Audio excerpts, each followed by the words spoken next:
baay'ee baratee jaarraa tokko falakaanaaf fincilchaa miidhagina galateeffamanii jiru kan inni ture. Akkuma yaadattan waggaa lamman har'aa yookaan yeroo kanaa hundumti keenya abdiin itti horamee ture.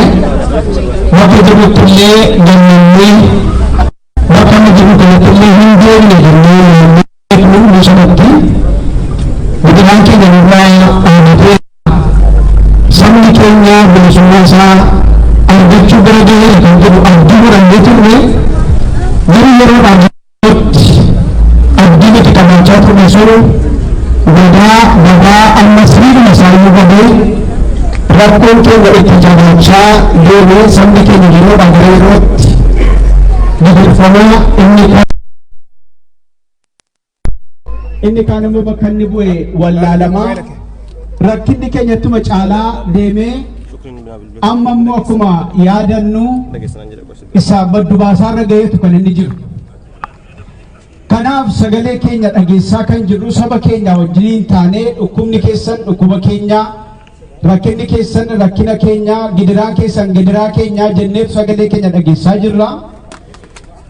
Warri Oromoo barootaaf cabsanii gidirsaa turanii tooftaa adda addaatti kan isaan dhimma ba'anii tooftaa isaanii keessaa inni jalqabaa namoota ija ta'an dura bu'anii kan adeeman Oromoon kan inni ija irra kaawwatee saba gidduuti ajjeesuu balleessuudhaanidha.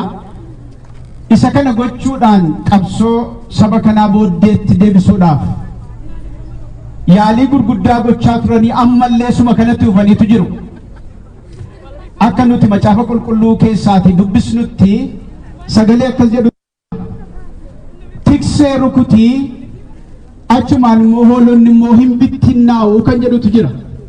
Kanaaf tooftaa sanatti dhimma ba'anii jiru jechuudha. Tiksee rukutuudhaan yookaan warra dura deeman rukutuudhaan hoolota yookaanis immoo warra booddeedhaan deeman bittimsuudha keekni isaanii. Kun har'a mini kan jalqabame akkuma beektanii warri ija ta'anii qabsoo kana keessatti wareegamanii dhiigni isaanii dhangala'ee akka malee ajjeefamaniiru. Qabsoon saba Oromoo garuu guyyaa tokko iyyuu booddeetti deebi'ee hin beeku. Isaan warra dura jiran ajjeesuudhaan qabsoo kana booddeetti deebisuu yaalu duuni du'uu qabsaa'otadha kan inni horaa adeemu. Akkuma amma iddoo kana argitanii dargaggoonni biyya kanaalleetu nafiin qabsoo kana keessatti hirmaachaa itti guddachaadha kan isaan jiran. Kanaaf warra dura ajjeesuudhaan warra akka warra gurra sabaa ija sabaa ta'anii sagalee dubbatan keessaa ajjeesu gaggeessitoota warra nuti jarra kaawwanne akka warra Jawaar Muhammad Baqqalee Garbaa warra kaan hidhuudhaan balleessuudhaan qabsoo kana booda garoonni kun kan agarsiisu maa inni jaroonni kun takkaayyuu barachuu kan hin dandeenye ta'uu isaaniiti. Waggaa lama sadii dura wanta ta'e irraanfachuu isaaniiti. Yeroodhaan waan mo'anii waan irra oolan isaanitti fakkaachuu danda'a. Garuu qabsoon Oromoo kan gara caalaatti iyyuu itti ufee kana sudhanni kun. Inni lammaffaa jaroonni kun itti dhimma ba'anii Oromoo gargar qoqqooduudha yookaanis immoo gargar hiruudha. Tooftaa adda addaa baasuudhaan naannoodhaan gargar hiruu, biyyaan gargar hiruu, amantiidhaan amma keessumaa yeroo kanatti kan isaan ittiin adeemaa jiran tokko Oromoo kan isaan itti dhimma ba'anii amantii isa tokkotu amantii isa kan biraa irratti ka'e amantii isa tokkotu warra kaanii warra amantoota warra kaan isaa jira yookaan duuka buutota warra kaan ajjeesaa jira jedhaniitu dubbachaa jiru. Oromoon garuu homaa tokko nu gargar ba'ee hin beeku. Oromoon yeroo hundumaa tokko isa kana gaggeessanii duroo adeeman nu agarsiisaniiru amantiidhaan gargar ba'uu danda'amu. Kunis dulloonni homaa tokko iyyuu achi butuu kan hin dandeenye ta'uusaa kanaan dura haala darbe keessaa irraanfachuu isaanii ammas jaroonni kun maal akka isaan ta'an kan namatti agarsiisudha. Kanaaf sabni keenyaa biyyaan naannoon amantiidhaan utuu gargar hin citin walii wajjiniin dhaabannee akkuma amma gochaa jirru kana sagalee keenya dhageessifachuun nurra jiraata. Walii wajjin dhaabachuutu wanta garuu jala murree nu barbaannu qabsoon saba Oromootti ufaa bilisummaan keenyas fagoo hin jiru jabaadhaan isiniin jechuu barbaada bilisummaan saba Oromootiif bilisummaan saba Oromootiif keenyaan bilisummaa keenyaan hin bilisoomti warri dhiiga Oromoo dhangalaasan warri Oromoo lafarraa dhabamsiisuudhaaf hojjetan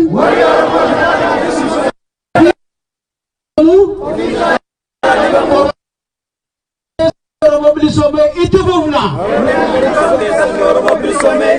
hin bilisoomna jabaadha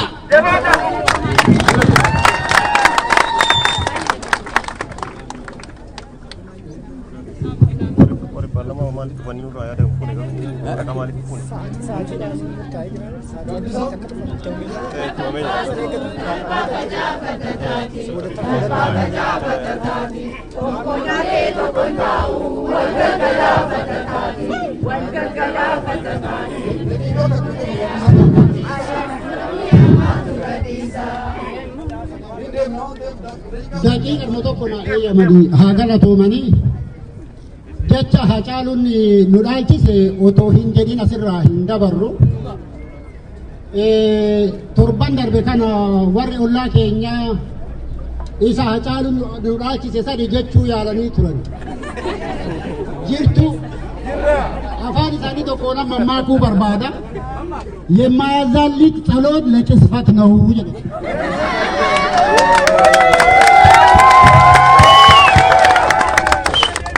Kerro jirtu Kerro jirtu akkuma yaadattan Hacaaluun kan foon nu biraa dhabame torban sadii fi guyyaan tokkosa har'a seenaa Oromoo keessatti guyyaan har'aa kun seenaa guddaadha seenaa goota keenya Hacaaluu kan ajjeesanirra kan reeffasaa makkaraarsan torban sadaffaa har'aati kana Oromoon yaadatuun isarra hin jiru Hacaaluu makkaraarsu irra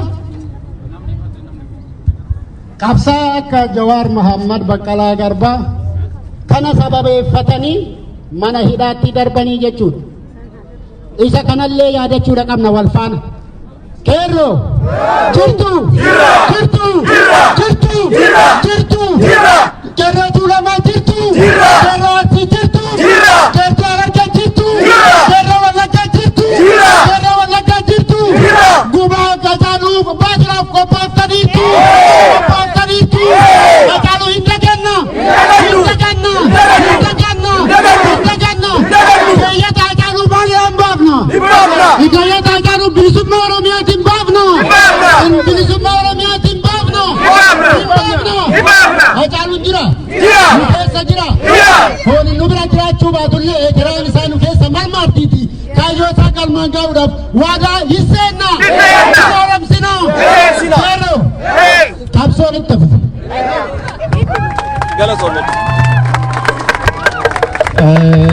ulfaadha Hacaaluun nu bira urga galaafatame akkuma dubbatame torbaan sadii daruuf deema garuu Hacaaluu baay'ee Oromiyaa keessa biqilee jira Hacaaluun gootota Oromoo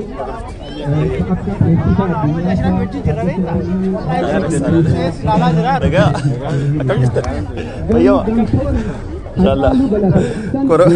Corona ke nu tukun.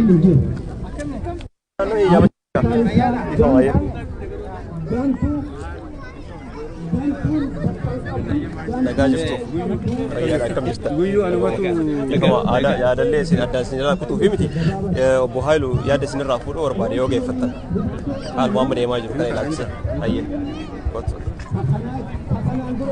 dura sagalaaliiti.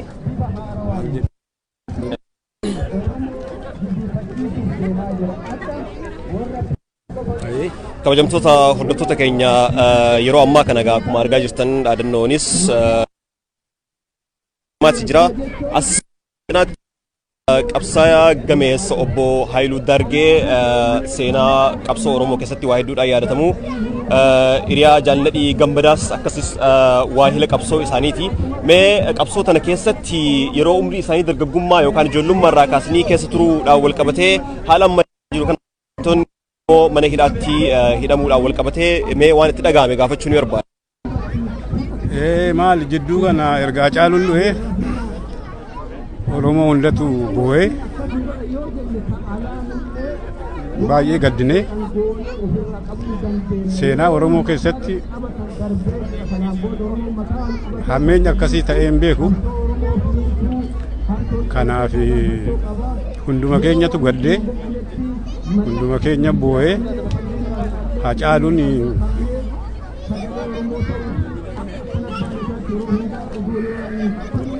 nu jala ajjeesanii isa kana Oromoon addunyaarra jiru Oromoon biyya jiru hundi waan itti dhagahamu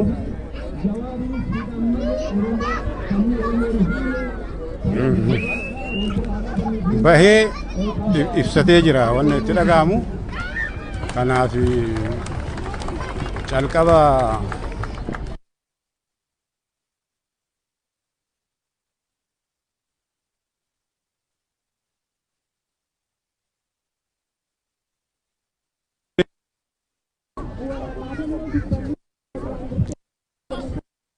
Hacaaluu dhiigna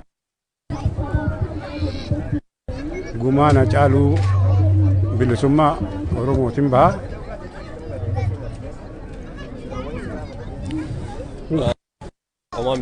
Mee dhiigni Hacaaluu Oromiyaa bilisumtiin baha. Waa'ee Hacaaluun samuu miti. Umurii keenya guutuu Lin dardara amma jirtan kun isa yaadachaa baatu. Uummanni Oromoo kana booda dabballee hin barbaadu. Sirba Hacaaluu irra gooneti. Nafxanyaa akkuma jedhe inni jedhetti biyyatti galchina. Hacaaluu waa'ee Baqqalee waa'ee hogganoota adda bilisummaa Oromoo kan jedhamanii inni kunillee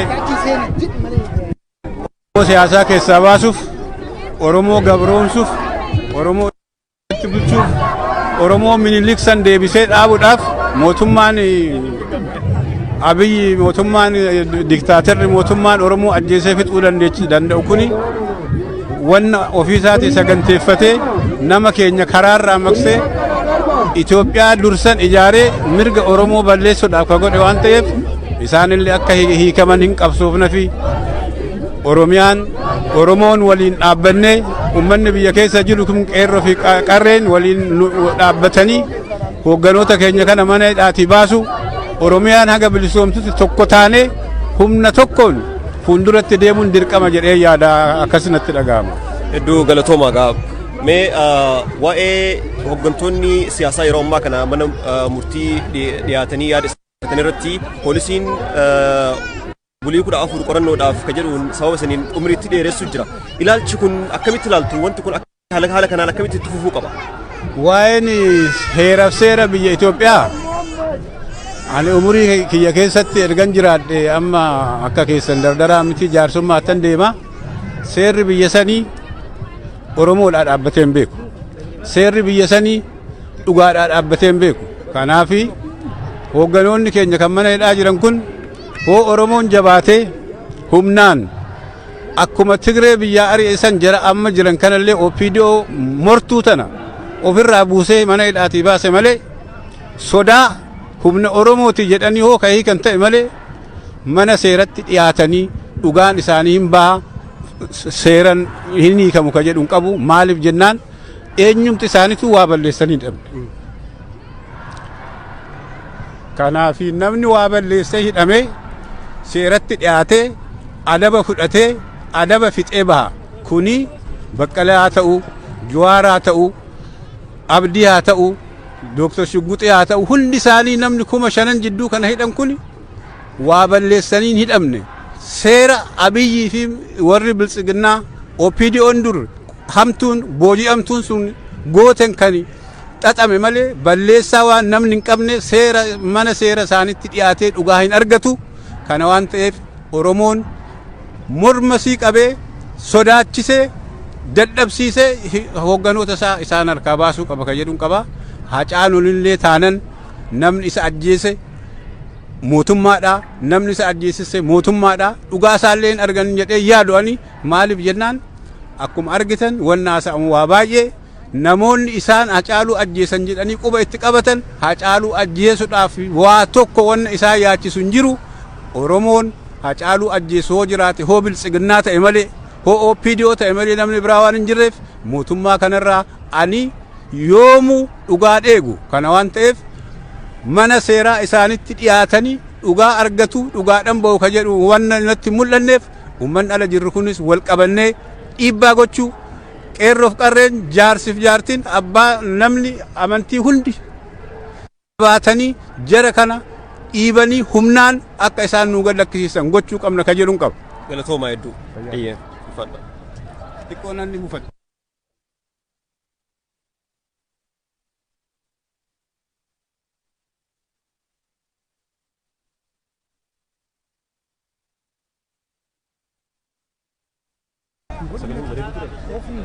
Oke, maaliif of godhe beektaa? Inni haasuu waan kana seenu seenennaan akkasuma. Koota hedduu emotional nama godha. Naaf gala. Direct nama fide. Midhaa. Namaa rakkoo qabu.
Maaliif?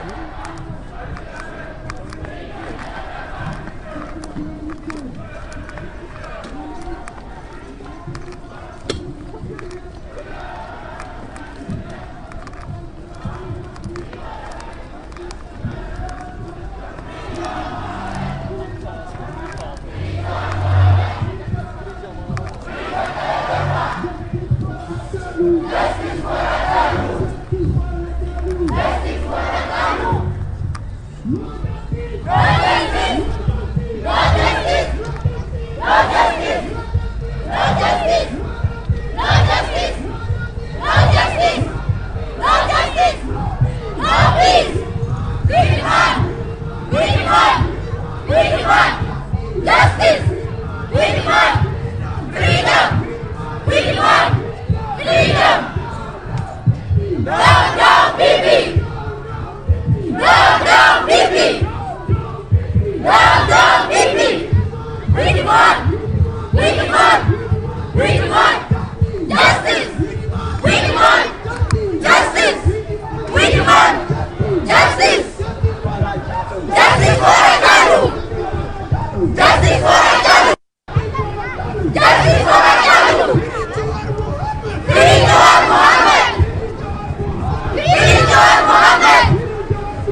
Egaa kabajamtoota hordoftoota keenya akkuma beekamu mana maree biyya Norway yookaan paarlamaa biyyattii fuulduratti ture egaa kan yeroo dhumaa dhaadannoo adda addaa gaggeessaatiin turanii fi akkasumas dhaamsa mootummaa biyya Norway kanaaf dabarsaa kan turanii amma itti aanee hiriirichi gama waajjira dhimma haajaa alaatii adeemaatiin jira. Waajjira dhimma haajaa alaa keessatti itti gaafatamtuu dhimma Afrikaa tigaa kan yeroo dabree gabbaatee iyyannoo uummanni Oromoo galfatee kan fuutee jirtu ammas dhimmichi maalirraa akka ga'e kan gaafatamuu fi itti aansee gama bakka badhaasa Nobel Prize Abiy Ahmed itti argatetti kan deemamu ta'a haala deemu hundaa kan waliin hordofnu ta'a.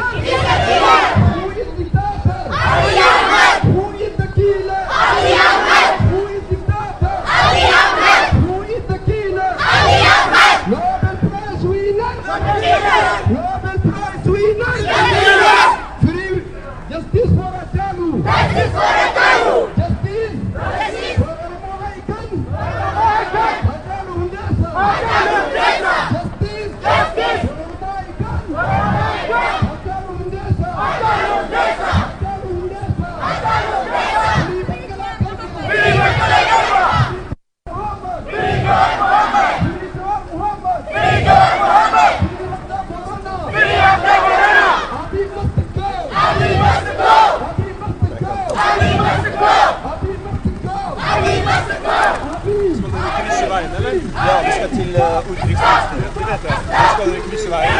Ja. In Ethiopia! In Oromia! Kryssa vägen hela tiden.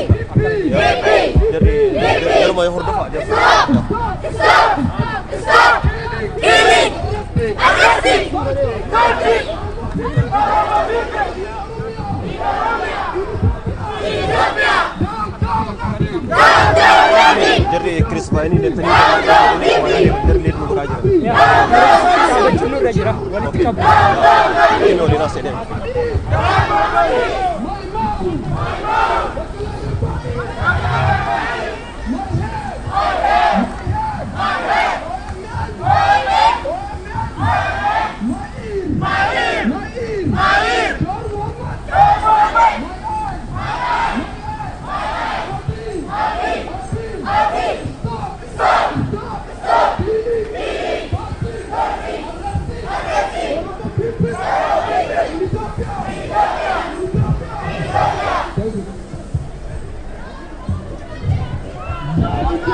Afanos kita ada no ini. Afanos kita dalam ada no ini juru. Enggak apa apa deh.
Aku tahu.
Daniel. Let's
Ethiopia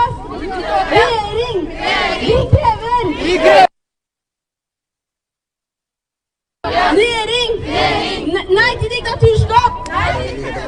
Ja demokrati! Nei til diktaturskap! Ja til demokrati! Abiy er en bedrager! Abiy er en bedrager! Abiy er en bedrager!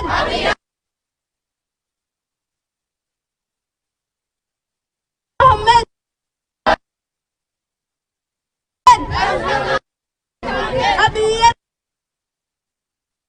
Abiy er en bedrager!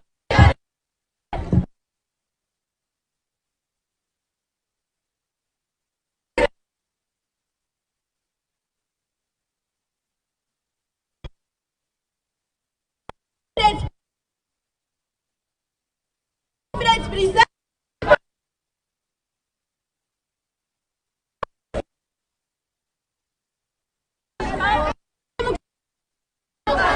Nei til diktaturskap! Demokrati!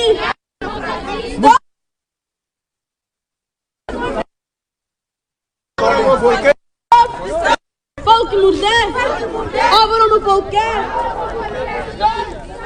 Folkemordet! Av oromofolket!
Democrat!